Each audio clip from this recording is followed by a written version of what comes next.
Hello and welcome to the United Stand, Manchester United's biggest independent fan channel in the world. If you're part of it, you're part of it. And there's no nonsense. Anyway, Paul Pogba, Mourinho has revealed Paul Pogba's best position. For anybody old enough, have a look. David Pleat's celebration running on the pitch as manager. After a certain game, and he's, oh yes, come on. I feel exactly the same about the comments Jose Mourinho has made about Paul Pogba today, because they're fantastic. He's basically defined and sat down, in the words of me, he's made so many experts sit down. Oh, he needs to play in an advanced role. Oh, he needs two midfielders behind him. Oh, he needs to play as a number 10. Pogba should be given a free licence. I've said this for a long time that it's nonsense, and I'm so pleased that Jose Mourinho has come out and given clarity on what Paul Pogba's best position is. He's a box-to-box midfielder. Hallelujah, praise the Lord. Let's all start singing some hymns, because he is a box-to-box midfielder. We've been speaking about this for so long on the United Stand. Paul Pogba's is a centre midfielder. He's a box-to-box midfielder. He's not a centre defensive midfielder. He's not number 10. He's a hybrid of both.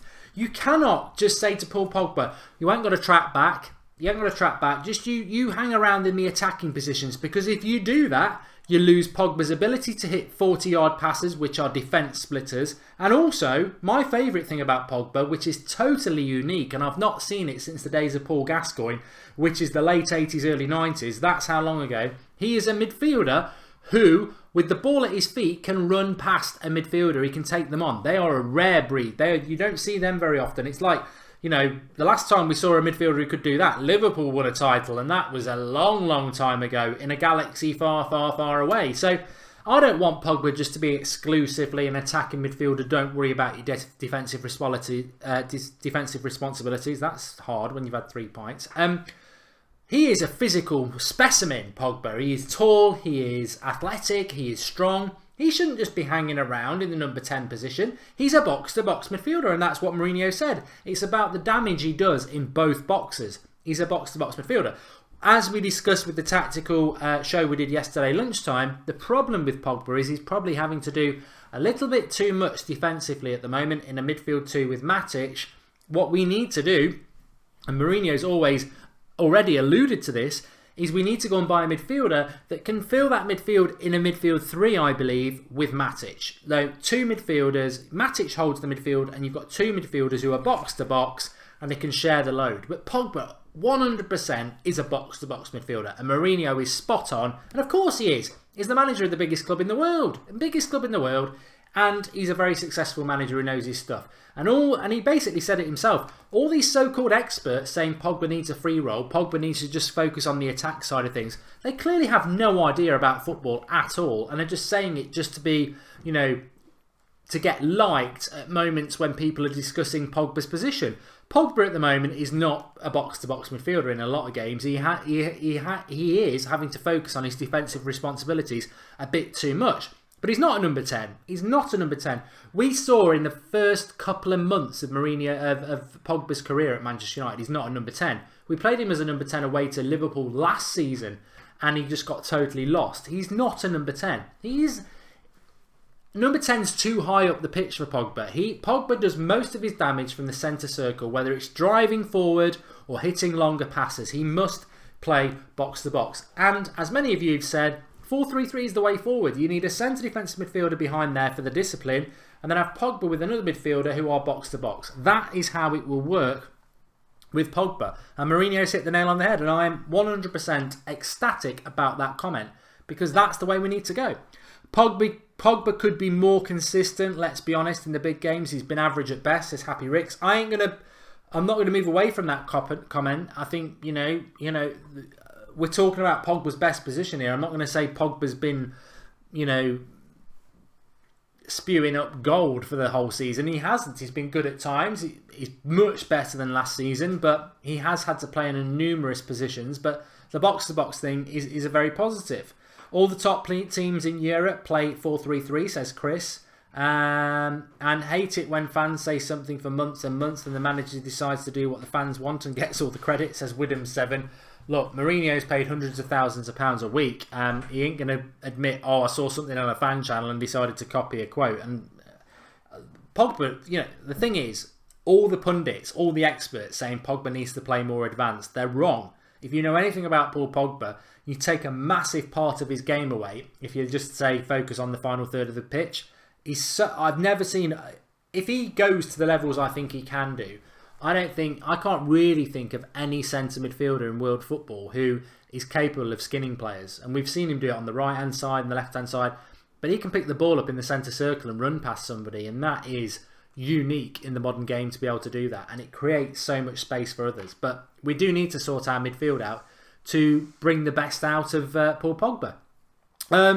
Also from Jose Mourinho's press conference today, quite a stunning stat really. He's never won at Newcastle, which I know he's never won at Huddersfield, but Huddersfield have never been in the Premier League apart from this year, so that's a nonsense stat. But Newcastle consistently have been in the Premier League over many years, and we know that Jose Mourinho has managed in the Premier League, he must be about 7 seasons by now that Mourinho's managed in the Premier League, and he's never won at Newcastle. So that is something that goes against what I said in the preview last night and what a lot of you've said, and we're all very confident that we're going to beat Newcastle on Sunday. Well, Mourinho's never won there, so does that change your stance? It doesn't for me. I think we need to go and win there, and if we pick Martial, we win. But other things that he said that were really, really positive. Luke Shaw's going to be here for years. Brilliant. Absolutely superb. I was looking through some old tweets yesterday, actually, and I think I tweeted off at Mark Goldbridge in October time. I said Luke Shaw's getting a lot of stick, but I still believe that he is one of the best left-backs potentially in the world, and he just needs to play games and stay fit. And he's done that. And I don't think he's anywhere near what he can be yet. I must quantify that. I don't think Luke Shaw was particularly brilliant against Huddersfield. I thought he was okay. I think he's had better games. But I think what we are seeing with Luke Shaw is staying fit since September, regularly training, getting more games. He's gradually getting better and better. I think he should be our left back now. I think Ashley Young made those mistakes against Spurs. I think it's Luke Shaw's spot, and he should play. I've got a funny feeling he might play Young against Newcastle, as I said in the preview and my predicted lineup. But Luke Shaw should play. Luke Shaw should play. And I think the fact that Mourinho says he's going to stay here for years to come is very exciting, because it just shows you what can be achieved. He was getting so much stick. Oh, he's lazy, he's fat. Myth. It's the same with Martial. Oh, his attitude's bad. Total myth. Listen to what Pogba said about Martial. Listen what Wayne Rooney said about Martial. One of the best players they've ever trained with in their lives. So, They've responded. I think the bottom line with Shaw and Martial was that Mourinho was unsure on them, pardon the pun, but their hard work and that mentality, strong mentality to work their way back, they've won him over, and hopefully that will continue. Alexis Sanchez has also given an exclusive interview to Thierry Henry on Sky Sports. Asked about moving to Manchester United, and he said, look, I'm not a liar. Growing up, Manchester United were the biggest club in England, and when the opportunity came up, I took it.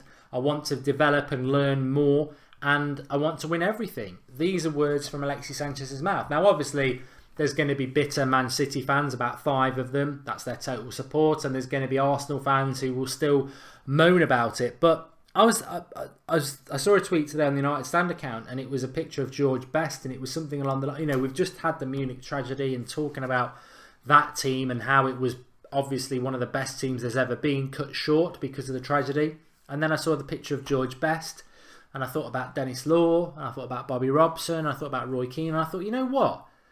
Our club is blessed. Absolutely blessed with legends. No other club comes anywhere near it. And you get the cheek of Arsenal, Man City, Chelsea, Liverpool fans who try to mix it up with us. Seriously, have a word with yourselves. This club is just a sensational club. Riddles with absolute legends of the game. And we are the biggest club. I think we're the biggest club in the world. We're certainly the biggest club in England. Isn't even a compliment. It's not even a competition. And of course, Alexis Sanchez would want to come here. So positive words from him.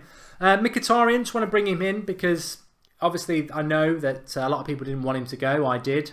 I felt he'd ran out of legs at United. The petrol tank was empty. he needed a change, and I think it works for everybody. But he said he's got no one to blame but himself for what went wrong at Manchester United, which I think is very mature. It is very classy, and I wouldn't expect anything different from Mkhitaryan, because despite his poor form this season, and it was poor, he did play. I mean, I was speaking to Robbie from Arsenal Fan TV the other week, and he was like, "Oh, United treated him badly," and I went, "He played up until November, and he wouldn't have it." I said, "No, he was playing games up until November, because in October, most United fans were like, why is he picking Mkhitaryan? Why is he picking Mkhitaryan?" And it was the international break in November when he decided to drop him. Mkhitaryan pretty much played every week from the start of the season till November, which is probably about a third of the season. And he gradually got worse and worse. And in his last 2 games, he got subbed off at half-time. He had opportunities at United, and I don't care how anybody dresses it up. He had more opportunities than most.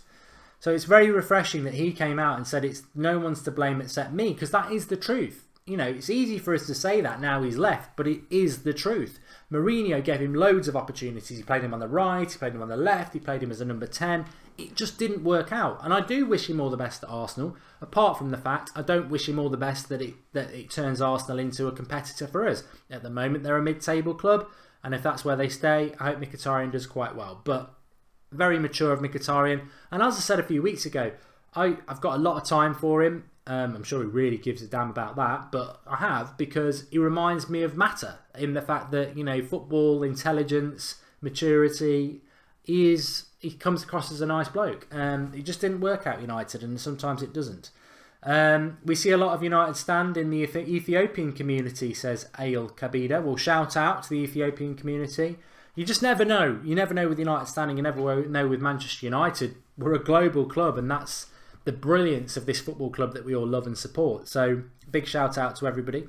Agree, Mickey was given loads of chances. Kagawa would have done anything to get the minutes matches Mickey got. That's a great comment by Andrew Kay. He's very consistent, Andrew Kay. When he speaks, I do tend to listen. He's very, very good, and he is right. I was a big fan of Kagawa, and I actually think Kagawa was a better player for Manchester United than Mkhitaryan.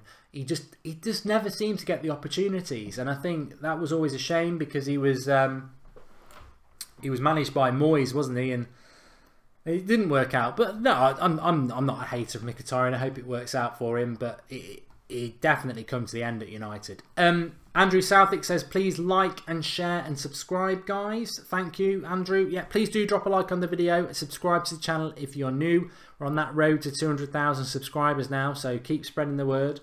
Abdurrahman Adan is from Kenya, and I'll have a prediction for you on match day. Chris Windle says, snaps. It's on. Whatever is going on in the live comments, it's on. What else did I want to talk about? Quite a lot, actually.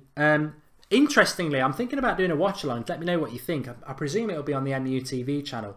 It's on the 20th or the 21st of February. Manchester United have been drawn against Liverpool in the Youth Champions League Cup. Now, it's weird because United have an under-23 team, they have an under-18 team, but this is classed as under-19. So I need to do a bit of research on myself, to be honest. I'm not convinced how this works, but Gerrard's involved with the Liverpool team, Nicky Butt's involved with the United team. So I'm thinking this, you know, United versus Liverpool, I think it's quite a big event. I think we should do a watch along on it. So let me know what you think about that. Interesting, definitely. And also, I'll just add this in. Manchester United obviously signed Alexis Sanchez, and Arsenal got Mkhitaryan in the deal. I have said this a few times, and I'll stand by it. The maturity from Manchester United and Arsenal to do a deal like this, when we took Van Persie from them a few years ago and won a title, and Arsenal said we'll never do a deal like that again. But then both clubs very maturely go, this is going to benefit us, this is going to benefit us, and they do that deal. But beyond that, the way the managers of both clubs and the players who have moved have reacted and been respectful of their previous clubs. Even Sanchez said today, Manchester United are the biggest club in the world, in England, but he also said Arsenal are a big club.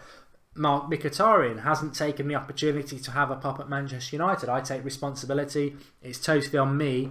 Why I didn't achieve what I wanted to do at Manchester United? And then Arsene Wenger, asked about Sanchez, has said, look, it's unfair that there's these comments coming out from Arsenal fans about the lack of commitment from Alexis Sanchez. And he said, look, whether the balance of the team was right with Sanchez in the team, we'll find out over the next few months whether the results improve without him. But he said, I've never questioned his commitment. As an Arsenal player, I never questioned his commitment, and he's a top-class player. So I think the way everybody's dealt with it has been very professional. And also, as I've said a few times now, when I see Alexis Sanchez, and we've all only seen him 3 times for Manchester United, but I'm not saying he's the same player as Carlos Tevez, but he's got that effort level. And obviously everybody goes out and tries, but it's an obsessive effort level. It's like when he loses the ball or something goes wrong, obsessive levels to work and fight for the team. He's a fighter. And that is something that, yeah, he can sign world-class players. I mean, Paul Pogba's a world-class player. He doesn't work as hard as Alexis Sanchez does. He doesn't.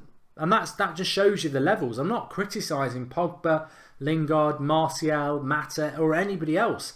But they don't work as hard as Alexis Sanchez. And that is evident in the first 3 games. He's one of those sort of players like Tevez, like Rooney, who's just got an obsessive work ethic. And when you couple that with top-class stroke world-class talent, you're onto something that's just not going to fail. Alexis Sanchez, as a Manchester United player, as a number 7, he's not going to fail. The only thing that's going to fail him is if he gets some serious injury, because his talent with his work ethic is sensational. And, you know, very, very pleased, obviously, like most people, but very intrigued by the game on Sunday, because I think Martial's got to start. So how does he fit Sanchez and Martial in that team? And I would like to see Lingard. I think he benefits against those sort of teams. Let's see if we can get 500 likes while we're live. Let's also start taking some of your comments, you beautiful people. George Kyle says, living in the gross poverty of South America shapes these players. George, again, very educated, regular and moderator.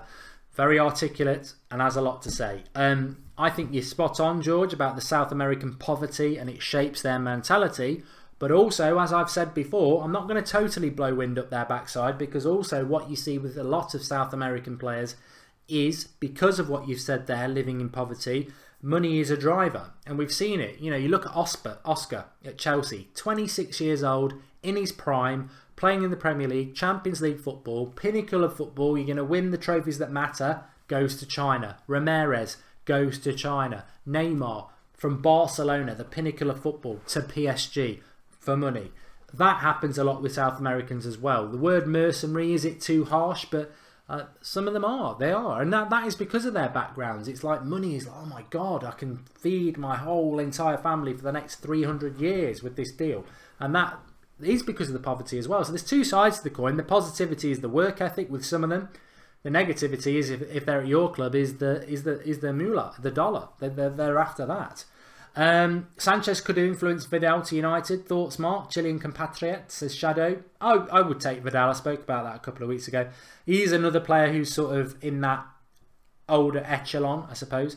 I must also shout out, I meant to say this at the start, we have got a cracking video coming up for you tomorrow. You're going to really enjoy it. It is absolutely fantastic. We did one like it probably 18 months ago now, and it still does quite well for views and stuff, and we've probably neglected it for quite a while. I'm not going to say anything else, but it's very good and you'll be very interested by it. So keep an eye out for that. Probably go up at about if I said midday tomorrow, and I think it will be a pre-record, but you're going to enjoy it. Hala Madrid. Hala Madrid says, Mark, could you do Madrid versus PSG watch-along on That's Football? There will be a Madrid versus PSG watch-along on That's Football, but there'll also be one on Tuesday night. I forget who's playing. Is it Juventus Spurs on Tuesday night? So we're doing that. We're doing both. Champions League's back, and that means That's Football's back. If you're not subscribed, subscribe. Mark, can you do match analysis after every game? Break down the play, why it worked and why it did not, says Tommy Free. Well, we're live after every game anyway, so that sort of forms part of it. Maybe we could do one day after. Andrew Southwick, thanks for the contribution. Mark, who do you put on your Mount Rushmore of football? Oh, if anyone doesn't know what Mount Rushmore is, it's the picture of 4 or 5 presidents carved into the stone. So who would be carved in there for me? Of football, definitely Roy Keane, definitely Ronaldo. I don't want to be exclusively Manchester United, because there are footballers that, and I'm not going to include people like, you know, obviously Duncan Edwards is always with me, and George Best. I didn't see them play, so that would be unfair. But so Roy Keane, Ronaldo, Is there anyone here at Manchester United that I really respect and think deserves to be in there? As everybody knows, I'm not a big fan of Messi anyway. I mean, obviously he's a very, very good footballer, but there's just something about him I just don't like. And it is based on personality, not footballing ability. So, Ronaldo, Roy Keane, I need another two. Beckham, I loved Beckham. And I nearly said somebody very controversial there. It wouldn't have gone down well. So, Beckham, Ronaldo, Roy Keane.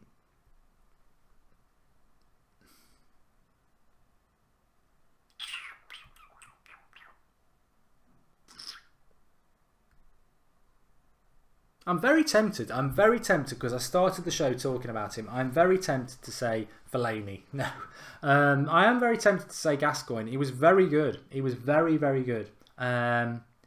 Messed himself up in the 91 Cup final, but he was a special talent, Gascoigne. I did like Chris Waddle as well. He was very good. But I think I probably would just go with United and say Scholes because he was so good. But I was very close for putting Gascoigne in there.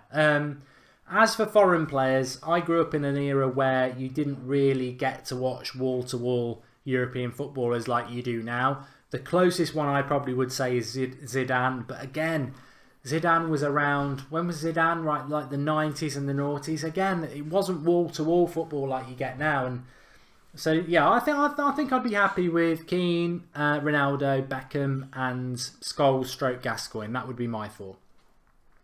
What's my favourite Manchester United jersey? Well, it's the dark blue one with the black splattered paint. Some people think it's horrible, but I liked it. How do you not like Messi's personality? Ronaldo is the arrogant, self-centred one, says King DJ. But I'm a Manchester United fan. My loyalty is always with Ronaldo. In the Ronaldo-Messi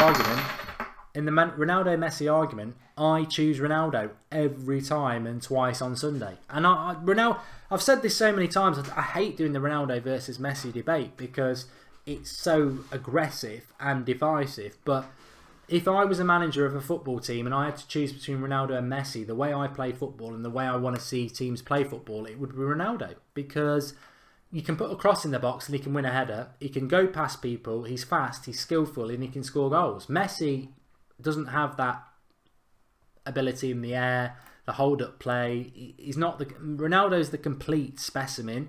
Messi is the talent. Messi is the God-given talent. Ronaldo is the God-given specimen. And that's what I always say. The black kit this year is amazing, says MUFC TV. I did like the black kit that was sharp view cam with the blue and the yellow trim. I'm a Man United fan too, but Messi is better than Ronaldo, says James Kidman. Doesn't surprise me. A lot of people are like that. Which year was that kit? Early 90s. I'd say maybe 94. Messi goal header against us in the... Oh, Messi scored a header, so he's suddenly good in the air. Come on, let's get real. And Andrew Southwick, he did ask the question, and he says, my personal Mount Rushmore is best Ronaldo, Messi, and Ronaldinho. I'll tell you what, Ronaldinho was a fantastic footballer. Absolutely fantastic. I wish he'd come to United, and he didn't. He went to Barcelona because we messed it up. De Gea demands more money, says Frank Bill. Well, the reality is that Alexis Sanchez is being paid a lot of money, isn't he? So why shouldn't De Gea demand more money? Look, football's being ruined by money. We all know that. But when it comes to Manchester United, we're not Chelsea, we're not Man City, we're not PSG. We are a club that is run by ruthless businessmen who don't support Manchester United, who use our club as a business very well. I'm not slagging them off here. I'm saying they use our club and our brand very well and very successfully as a business, and they take profit out of our club. Yet, we still can buy Alexis Sanchez and pay him God knows what we're paying him. Every signing we make, every wage contract renewal we do is a business decision by the business owners that we have. So we comfortably can afford it. Because one thing, they're not going to do something that puts us into further debt. And two, they're not going to spend money that takes profits and dividends away from them. So Manchester United and what we pay for players, it may be immoral, it may be too much, but you can guarantee The wages we pay are within the structure of the profits that we make. And, you know, that's all you can ask for. Yes, it's a lot of money, and money is ruining football, but the way United do it, morally, is correct. Ronaldo, Messi, Pele, Maradona, Zidane for me, possibly Beckenbauer, says Andrew K. I did see a bit, to be honest with you, I probably should have put Maradona in there, but I just don't like him because he was a drugs cheat. But I did see Maradona play. I did see Maradona play, and Maradona is better than Messi. He is. So if you're talking about Messi over Ronaldo, Maradona is better than Messi. He did it in a crap Argentina side, and he won the World Cup single-handedly. Maradona is a better player than Messi, and I've seen them both. So, end of the story. Mark, who will get the number 10 shirt, says Dante. Well, Zlatan is back in training. He's not fit yet. Bailly and Blind are injured also.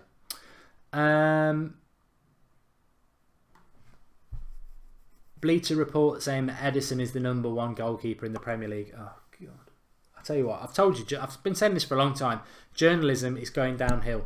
De Gea is the best goalkeeper in the world. So how can Edison be the best goalkeeper in the Premier League? He's not.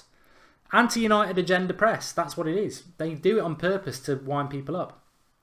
Maradona is a cheat. Fire 999. The handball against England as well. Maradona is defo better than Messi, says Goose. It's not even a debate. Maradona is better than Messi, 100%. I've seen them both play, and Maradona is 100% better. Anybody who's saying Messi is better hasn't watched Maradona play, and that, you know, I'm not criticising you. You just didn't watch him play. He was single-handedly probably the best player the world's ever produced. Pele's not the best player produced. Pele's hype. A lot of Pele is hype. Maradona, and Pele did it in very good Brazil teams as well, and he never played in Europe. Best is up there, but Maradona's probably the best there's ever been. He's just a drugs cheat and a cheat with his hand. David C's made a contribution. Hi Mark, can we talk all day about all our star players, but what Jose to do? Have a Rolls Royce centre back like Rio. I'm not convinced we're going to sign a centre-back because we've got Jones, we've got Smalling, we've got Bay, we've got Rojo, we've got Blind, we've got Lindelof, we've got Twansibi. I agree, we haven't got the Rio or the Vidic defender that we've had in the past, but we've got a lot of very good centre-backs that it's just not economically efficient to go and buy another centre-back when we've got so many very good ones. I mean, maybe we've made mistakes in the past. Maybe we should have moved Phil Jones and Smalling on and bought a top-class centre-back, but we haven't.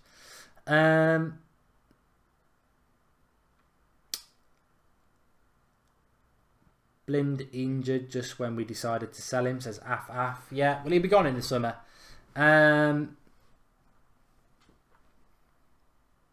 Do I think Martial will play tomorrow, says Aaron Stone? 100% not, because it's Saturday and we're playing on Sunday. I think it's the most interesting. Is it 2:30 or 2:15 kickoff? We'll be live at around 1 o'clock anyway. I think it's the most interesting thing. He said last week with Martial, he didn't drop anybody for punishment. It was about squad rotation. If he doesn't play him against Newcastle, I think there's an issue. I was out tonight, obviously. People can obviously tell that. I was talking to football fans who aren't United fans, and we were talking about Fantasy Premier League and how they've got Martial because he's a midfielder, but he scores lots of goals.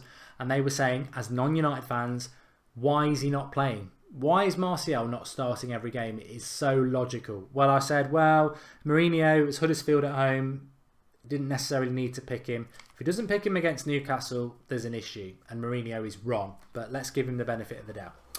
Anyway, thanks everyone for watching. Please drop a like on the video. Let's get 500 likes while we're live. And tomorrow at midday, don't miss it. You're going to love it. It's something a little bit different, but we did something a little bit different 18 months ago. Everybody liked it. It's going to create a lot of debate, and it's going to be 5 to 10 minutes that you're going to really enjoy. So thanks everyone for watching tonight. Make sure you watch the video. It'll be up at midday tomorrow. You really will enjoy it. And we are live again at 8 o'clock tomorrow night with Saturday night Q&A. So it's all about the live comments tomorrow. From minute 1 to the last minute, we're just going to interact with the live comments. So tomorrow night at 8 o'clock live, but don't miss the video at midday tomorrow. And obviously match day on Sunday. Can't wait. Fan cams, watch along, match reaction, call in. It's all going off this weekend. So enjoy your weekend. Don't forget to tune into the United Stand. Make sure you've subscribed, bottom right hand corner, and you've all got your bell clicked for your notifications Thanks everyone for watching tonight. Really enjoyed it. Friday Night Live. And I'll see you all tomorrow. Thanks for watching. Don't miss the show. And thanks to all the moderators. And all the live commenters. I mean, come on. Clothes maketh the man and woman, and you maketh the show. I'll see you all soon.